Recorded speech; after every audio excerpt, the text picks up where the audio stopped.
বন্ধু কি রে বন্ধু, কি হয়েছে? বন্ধু একটা খুশির খবর আছে রে বন্ধু। কি রে বন্ধু, কি এর খুশির খবর কসান? তুই কি এর খুশির খবর? বন্ধু এই শীতে তো আব্বাই আমারে বিয়া করাই দিছে বন্ধু। আরে বেটা, এটা তুই কি কইলি? আমার বাহে চাইলে আমার 1 ঘন্টার ভিতরে বিয়ে করে তারবো। আমি বিয়ে শাদী করি না বুঝছস। আমি চাইলে 1 ঘন্টার ভিতরে আমার বাহে আমার বিয়ে করে তারবো, এটাই কইলাম। তোর ভাইয়ের জুতার বাড়ি রে একটু মাটিত পড়তো না, সব তোর শৈল করবো। এ তুই কি কইলি? তুই আমার লগে আমার বাড়িতে এখনে আয়, তুই এখনে আয়। বন্ধু চাইছ আবার আমার এই ফ্যাসেটে চালাইস না। আরে আরে না বন্ধু, তোর আমি ফেসালাইতাম না। তোর ফেসালাম করতাম না। তুই কোন কথা বলি বন্ধু? তোর ফেসালাম করতাম। তুই আয় দেখ বাইদ্য এলিস আয়। আব্বা, বাবা, কি রে, কি হয়েছে? কি হয়েছে মানে? তোমার শরীরে কি শীত লাগে না? কি শীত পড়ছে তুমি কি দেখো না? আবার কাউ কি হয়েছে? হ্যাঁ শীত পড়ছে দেহি তো। কি হয়েছে? শীত পড়নে, শীত পড়লে তোর কি হয়েছে? তোমার কি এটা বুঝাই কই তৈব? শীত পড়লে কি হয়েছে এটা তোমার বুঝাই কই তৈব?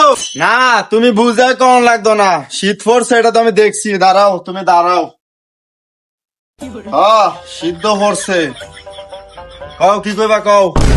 আরে আব্বাই দিয়ে আবার লাড়ি লই লিছে না তো। হেসা কথা কন যেত না। বন্ধু লোক যা কইছে কইছি, অন তো বাসন লাগবে আব্বাতে। আব্বা ওই আমি কইছিলাম যে গরু করে চাবিটা দিতেন, গরু করে গোবর দিয়ে হালাইয়া সল সল গোসল করে লাইতাম। অন শীতকালে দিন তো আব্বা, এর লাগে আমি কইছিলাম যে গরু করে চাবিটা দিতেন। আরে বাবা তুই এটা আমার বুঝাই কবি না। গরু করে গোবর হালাবি নে, চাবিটা লয়ে যা নে, গোবরটা হালাই নে, গোবরটা হালাই যা।